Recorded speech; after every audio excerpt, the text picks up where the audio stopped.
అభిప్రాయం ఏంటంటే ఈ రాష్ట్ర దేశ ఎన్నికల కమిషన్ ప్రజాస్వామ్యానికి కంచెలాంటిది. ప్రజాస్వామ్యానికి కంచెలాంటిది.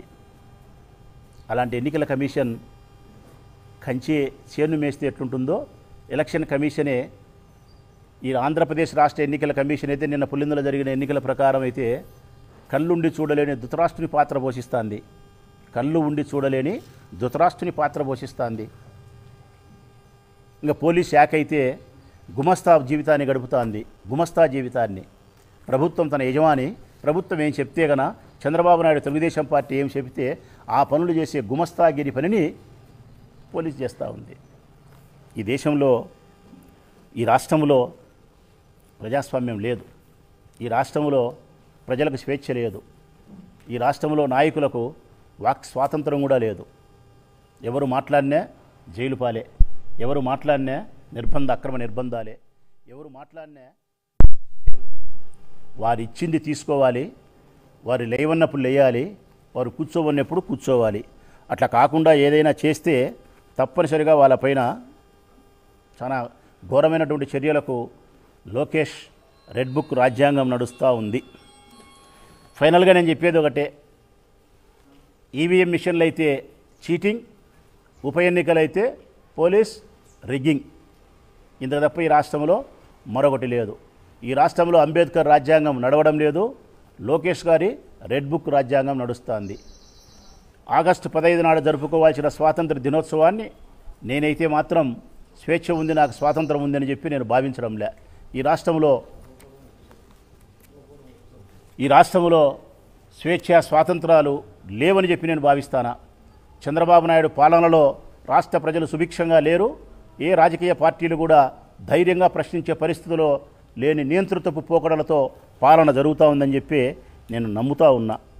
మరి ఈ పరిస్థితుల్లో రాష్ట్ర ప్రజలందరికీ నేను విజ్ఞప్తి చేసేది ఒకటే, తిరిగి ఆ మహాత్ముడు మనకి ఇచ్చినటువంటి స్వేచ్ఛా స్వాతంత్రాలు మనం అనుభవించాలన్నా, డాక్టర్ బిఆర్ అంబేద్కర్ గారు రాసినటువంటి రాజ్యాంగాన్ని ఇక్కడ మనం అమలుపరుచుకోవాలన్నా, మళ్ళీ ఆ మహాత్ముడు బాపూజీ పుట్టి రావాలన్నా ఇది సాధ్యమవుతుందా? సాధ్యం కాదు ప్రజలారా. మహాత్ముని ఆశయాలు మన గుండెల్లో నింపుకోవాలా, వారి ఆలోచన విధానాలను మన మనసులో మెండుగా నింపుకొని వాటిని అనుకరించాలా. అటువంటి నాయకుడిని మనం తయారు చేసుకోవాలా.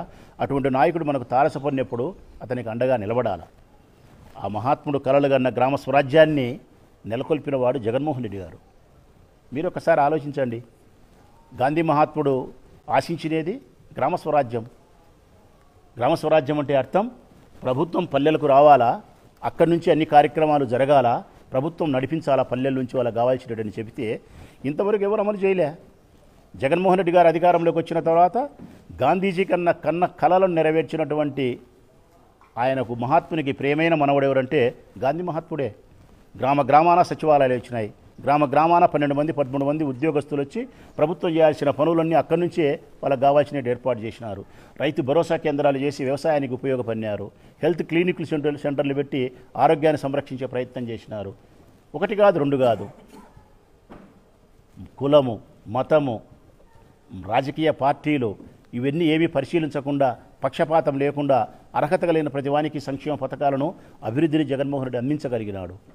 అట్టి నాయకుడిని తిరిగి మనం తీసుకురాగలిగితే, అటువంటి నాయకుడి పాలనలో మళ్ళీ రాష్ట్రం ఉండగలిగితే తప్పనిసరిగా స్వేచ్ఛా స్వాతంత్రాలతో, సమానమైనటువంటి అవకాశాలతో, సంక్షేమ పథకాలతో, అభివృద్ధి కార్యక్రమాలతో, శాంతి భద్రతల పరిరక్షణలో ఈ రాష్ట్రం ముందుకు పోతుందనేది నేను బలంగా నమ్ముతాను. కాబట్టి నిజంగా అది మీరు కూడా నమ్మగలిగితే రాబోయే భవిష్యత్ కాలంలో అయినా కానీ ఈ చంద్రబాబు నాయుడు లాంటి ప్రభుత్వానికి, నియంత్రితపు ప్రభుత్వానికి మనం తిలోదకం పలకాల్సిన అవసరం ఉంది.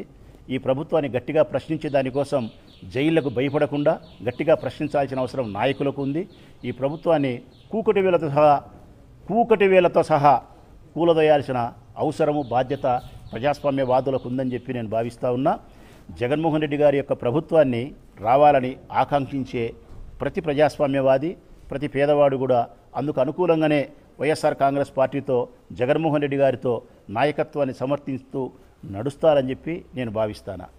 ఈనాటికైతే మాత్రం ఆగస్టు 15 స్వాతంత్ర దినోత్సవ సందర్భంగా ఈ రాష్ట్ర ప్రజలందరికీ శుభాకాంక్షలు తెలియజేస్తూ, మేమైతే ఈ రాష్ట్రంలో ఉండబడిన మనమైతే చంద్రబాబు నాయుడు పాలనలో స్వాతంత్రాన్ని అనుభవించడం లేదు, స్వేచ్ఛా వాతావరణంలో మనం జీవించడం లేదు, ప్రశ్నించే తత్వాన్ని మనం కోల్పోయినాం.